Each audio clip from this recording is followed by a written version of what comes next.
జ్ఞానులు సరైన మార్గంలో వచ్చిన తర్వాత మరలా వారు ఆ నక్షత్రాన్ని చూసి అత్యానందపడుతున్నాయి అని మాట ఇక్కడ రాయబడాలి. అత్యానందపడుతున్నాయి అంటే ఆనందం, ఆనందములో మిక్కిలి ఆనందం, మితిమీరిన ఆనందం, మహానందం. That was a great joy at that time. మహా సంతోషం. They were rejoicing to see Jesus. యేసును చూసినప్పుడు వాళ్ళు చాలా వరకు ఆనందించారు. కనుక క్రిస్మస్ అంటే ఆనందం, సంతోషం. చాలా మంది ముఖాలలో ఆనందం, సంతోషం కనపడలేదు. ఏదో పోగొట్టుకున్నట్లు ఎన్ని ఉన్నా అవన్నీ ప్రక్కన పెట్టాలి. దేవుని సన్నిధిలో సంతోషంగా, ఆనందంగా. క్రిస్మస్ అంటే ఆనందం, సంతోషం. మనం ప్రభువుని ఎప్పుడు స్తుతించగలము? మన హృదయంలో ఆనందము, సంతోషం ఉన్నప్పుడే. ఆనందము, సంతోషం లేనప్పుడు ఏడు ముఖాలతోటి ప్రభువును మనం స్తుతించలేము. ప్రభువును స్తుతించాలంటే మన మనస్సులో, మన హృదయంలో, మన తలంపుల్లో ఆనందం ఉండాలి. నేను ఒకసారి బోధించాను, క్రిస్మస్ అంటే స్తుతుల పండుగ. ఏ పండుగ అది? స్తుతుల పండుగ. The festival of praises. Christmas means festival of praises. స్తుతించుట, స్తుతుల పండుగ. క్రిస్మస్లో మనం అన్నీ కోల్పోయినట్లే ఉండకూడదు. క్రిస్మస్లో తగ్గుముఖంతో ఉండకూడదు. అసలు క్రీస్తు ప్రభువును నమ్ముకుంటేనే ఆనందం, సంతోషం. యేసును ఆరాధించటము ఆనందము, సంతోషం. యేసుని వెంబడించటము ఆనందము, సంతోషం. దేవుని స్తోత్రం చెప్పండి. ప్రభువు పుట్టినప్పుడు, ఆయన్ని చూచినప్పుడు, ఆయన వార్తలు విన్నప్పుడు చరిత్రలో చాలా మంది ఆనందించారు. ఒక విషయం చెప్పనా, యేసు క్రీస్తు ప్రభువారి యొక్క పుట్టుక యొక్క వృత్తాంతము, ఆయన మరణించిన తర్వాత వృత్తాంతం చాలా దైవ గ్రంథంలో చేర్చబడింది. ఎందుకంటే క్రీస్తు ప్రభువారు ప్రవచన పుత్రుడైన, ప్రవచనాన్ని నెరవేర్చడానికి వచ్చిన వాడు. He came to this world to fulfill the prophecies. ప్రవచనాన్ని నెరవేర్చడానికి ఆయన లోకానికి వచ్చాడు. ఆయన సామాన్యుడు కాదు, గొప్పవాడు.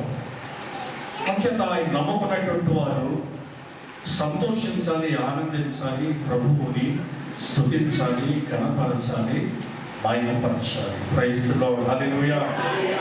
ఎందుకు స్తుతుల పండుగ అంటున్నాను? ఆయనను గర్భము ధరించిన తల్లి మరియా ఏం చేసిందో చూడండి ఒకసారి. లూకాసు వార్తలో వద్దాము. లూకాసు వార్త 1వ అధ్యాయము 46, 47 వచనంలో, అప్పుడు మరియా ఇట్లనెను, నా ప్రాణము ప్రభువును ఘనపరచుచున్నది. ఆయన తన దాసురాలి దేన స్థితిని కటాక్షించెను. నా రక్షకుడైన దేవుని యందు ఆనందించెను. మై స్పిరిట్ రిజాయిసింగ్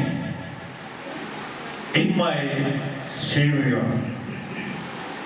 నా రక్షకుడి యందు నా ఆత్మ ఆనందిస్తుంది, సంతోషిస్తుంది.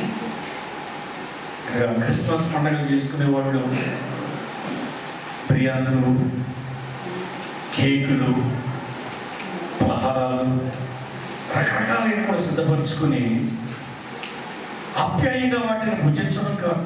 అది భుజించడం లేదు, తప్పని చెప్పలేదు. ఇవన్నీ ఉండాలి. అన్నిటికంటే ముఖ్యంగా దేవుని యందు ఆనందించాలి, దేవుని స్తుతించాలి. గబ్రియలు దూత మరియకు చెప్పిన తోడనే ఆమె యేసును గర్భమును ధరించి తన బంధువు అయిన ఎలిజబెత్ ఇంటికి వచ్చింది. ఎలిజబెత్ అమ్మ గారు ఒక గొప్ప యాజకునికి భార్య. అప్పటిగానే 6 నెలల గర్భిణి, ఉత్తరాలైనటువంటి ఒక స్త్రీ. గర్భంలోనే ప్రభువుని ఆ బిడ్డను స్తుతిస్తుంది, ఆరాధిస్తుంది. మరియను చూసిన వెంటనే ఎలిజబెత్ పరిశుద్ధాత్మ శక్తి చేత నింపమని, నా ప్రభువు తల్లి నా దగ్గర నాకు ఎంత ఆనందంగా దీవెన నాకు అవసరం చెప్తుంది, ప్రవచిస్తుంది. గమనించారా? వాడు ఎంత అత్యంతగా ఆనందించి సంతోషించారు. ఆ తర్వాత గడిగా ఈ విధంగా కనపరుస్తున్న నా ప్రాణము ప్రభువును కనపరచుచున్నది. ఆయన తన దాసురాలు దేన స్థితిని కటాక్షించారు. ఆత్మ నా రక్షకుడు దేవుని యందు ఆనందించారు అని. My soul magnifies the Lord, and my spirit has rejoiced in the God of my Savior. ఆత్మ ఆనందిస్తుంది, స్తుతిస్తుంది, కనపరుస్తుంది అని ప్రభువును స్తుతిస్తుంది. దేవుని వేపించుంటాడు. మనం ఎంతగా ఆనందిస్తున్న ప్రభువునందు, ఎంతగా ఆయన మనం స్తుతిస్తామో అది కాదు. కానీ మీరందరూ కూడా స్తుతులు హృదయాన్ని కలిగి ఉండాలని ప్రభు పేట మీకు మనం చేస్తున్నాం. దేవుని స్తోత్రం. దేవదూతల స్తుతి, praise of the Angeles.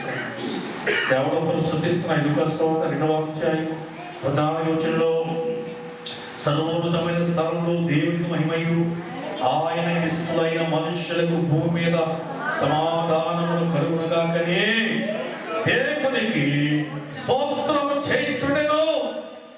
Glory to God in the highest. సర్వోన్నతమైన స్థలంలో ఉన్న దేవునికి మహిమ, మహిమ. Glory, glory, glory in the highest అని దేవదూతలు ప్రభువును స్తుతిస్తున్నాయి. క్రిస్మస్ అనగా స్తుతించుట, క్రిస్మస్ అనగా ఆనందించుట, క్రిస్మస్ అనగా ఆరాధన. క్రిస్మస్ అనే మాట తెలుగు మాట కాదని చాలాసార్లు చెప్పాను మీకు. అది గ్రీకు, లాటిన్ నుంచి వచ్చిన మాట. క్రిస్టియోస్ మాస్ అన్నారు. క్రిస్టియోస్ మాస్. క్రిస్టియోస్ అంటే క్రీస్తు, మాస్ అంటే ఈ సందర్భం ఆధ్యాత్మికమైనది, ఆత్మీయమైనది, దేవుడిచ్చిన తరుణం. ఇలాంటివి జీవితంలో చాలా అరుదుగా వస్తూ ఉంటాయి. కనుక దేవుడిచ్చినటువంటి తరుణంలో మనం ఏం చేయాలి? స్తుతించాలి, ఆరాధించాలి, ఘనపరచాలి, మహిమపరచాలి. కనుక ఎక్కడైతే స్తుతులు ఉంటాయో అక్కడ క్రిస్మస్ ఉంటుంది. తను ఆరాధించుట. We worship to Jesus. యేసును, క్రీస్తును ఆరాధించుట. దేవదూతలు ప్రభువును స్తుతిస్తున్నాయి. దేవదూతలు ఆనందిస్తున్నాయి, ప్రభువును ఘనపరుస్తున్నాయి, మహిమపరుస్తున్నాయి, స్తుతిస్తున్నాయి. దేవునికి మహిమ కలుగునుగాక, దేవునికి స్తోత్రం కలుగునుగాక. హల్లెలూయా. క్రీస్తును ఆరాధిస్తున్నావా? ఆరాధించే మనస్సు, ఆరాధించే హృదయాన్ని ఇమ్మని ప్రభుని అడగగలవా? ప్రభువా, నీ సన్నిధికి వచ్చాను, నిన్ను స్తుతించి ఆరాధించి నీ మహిమను చూడటానికి, నీ దీవెన పొందుకోవటానికి నాకు సహాయం చేయమని నీవు యేసును అడగగలవా? క్రిస్మస్ అనగా క్రీస్తును ఆరాధించుట, స్తుతించుట, స్తుతించుట, యేసును ఘనపరచుట, టు హానర్ జీసస్. మూడవ విషయం నేను చేస్తాను. మూడవది, గొర్రెల కాపర్ల పరిస్థితి చూడండి. గొర్రెల కాపర్ల స్తుతి, ప్రైజెస్ ఆఫ్ ద షెపర్డ్స్. వాక్యంలో చూస్తున్నాం. లూకాసు వార్తలోనే 2వ అధ్యాయము 20వ వచనంలో, అంతటా గొర్రెల కాపరుడు తమతో చెప్పకున్నట్లుగా తప్పిన వాటిని కన్న వాటిని గురించి దేవుని మహిమపరచుచు స్తోత్రము చేయొచ్చు తిరిగి వెళ్ళేది. Glorifying and pricing God for all the things. మరి మధ్యలో దేవుడు చేసిన కార్యములన్నిటి కొరకై గొర్రెల కాపాడు, మందలను కాచుకునేవాడు, పొలంలో శ్రమ పడేవాడు. ఈ వార్తను విన్న వెంటనే పెద్ద ఏడుకి వెళ్ళి యేసును చూసిన వెంటనే వారి హృదయంలో ఉన్న దుఃఖము, వారి హృదయంలో ఉన్న వేదన తొలగిపోయింది. విన్న వాటిని కన్న వాటిని తలపోసుకుంటూ వారు ప్రభువును స్తోత్రం చేస్తూ తిరిగి వెళ్ళారు. అత్యానందమైనటువంటి ఆనందాన్ని దేవుడు ఆ జాతి ఈ జాతి లేదు, ఆ కులం ఈ కులం లేదు, చదువుకున్నవాడు చదువులేని వాడు లేదు, జ్ఞానులకు ఆనందం దేవుడు ఇచ్చాడు, గొర్రెల కాపరులకు దేవుడు ఆనందించాడు, వృద్ధులకు ఆనందం ఇచ్చాడు. ఎలిజబెత్ వృద్ధురాలు, యవనస్తులకు ఆనందం ఇచ్చాడు. మరియా యవనస్తురాలు, ఆమె ఆనందిస్తుంది, ఈమె కూడా ఆనందిస్తుంది. ఆనందముతో వారు ప్రభువును స్తుతిస్తున్నారు, ఆరాధిస్తున్నారు. దేవుని స్తోత్రాలు చెల్లించండి. నాలుగవది సిమియోన్. సిమియోన్ భక్తిపరుడు, నీతిమంతుడు, ప్రభు యొక్క రాక కొరకు, మెస్సియా కొరకు, రక్షకుని కొరకు కనిపెడుతున్నాడు. ఆయన కూడా స్తుతిస్తున్నాడు. 2వ అధ్యాయము లూకాసు సువార్త 27-28 వచనాల్లో అంతటా ధర్మశాస్త్ర పద్ధతిని చొప్పున ఆయన విషయమై జరిగించటకు తల్లిదండ్రులు శిశువైన యేసును దేవాలయంలోనికి తీసుకుని వచ్చినప్పుడు అతడు ఎవరు? సిమియోను తన చేతులలో ఆయనను ఎత్తుకుని దేవుని స్తుతించుచు ఇట్లనెను, అలా నీ చిత్తము చొప్పున దాసుని నేను సమాధానముతో వెళ్ళిస్తున్నాను. కేవలం యేసును చూడటానికి మాత్రమే ఆయన భూమి మీద బ్రతికి ఉన్నాడు. నీ చిత్తమును బట్టి నేను సజీవుడిగా ఉన్నాను, నేను చూచాను. నేను ధన్యుడనని యేసును చేతిలో ఎత్తుకుని ఆయన స్తుతిస్తున్నాడు. వారు మారు మనసు పొందాలి, యవనస్తులు మారు మనసు పొందాలి, దేవుని వాక్యాన్ని ప్రేమించాలి, ఆయన సన్నిధిని ప్రేమించాలి, ఆయన రాకడ కొరకాయ ఎదురు చూడాలి. చెప్పండి నుండి దేవుని స్తుతించండి.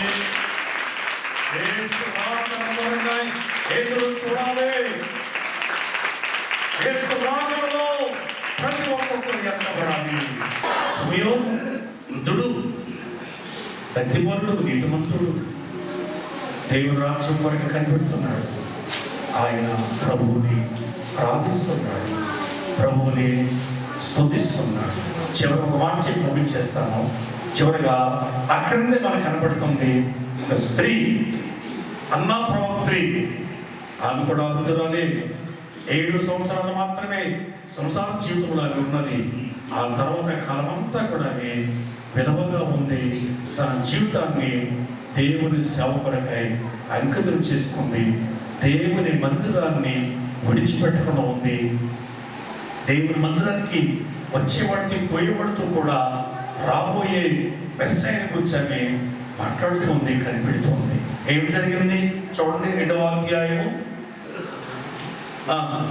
చదవండి, 38వ వచనం. ఆమె కూడా ఎవరు? అన్నా ప్రవక్తి.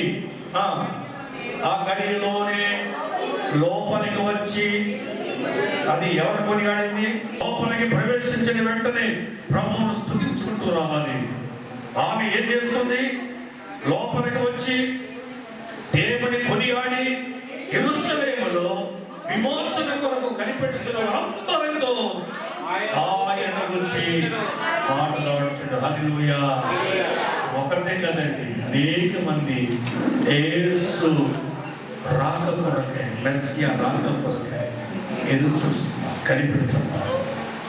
వారందరితో కలిసి అది మాట్లాడుతూ ప్రభువుని స్తుతిస్తుంది. ఎంత గొప్ప సన్నివేశం! ఇలా చెప్పుకుంటూ వెళ్తే చాలా విషయాలు మనకు ఉన్నాయి. లైక్ చిన్న సమయం అయింది.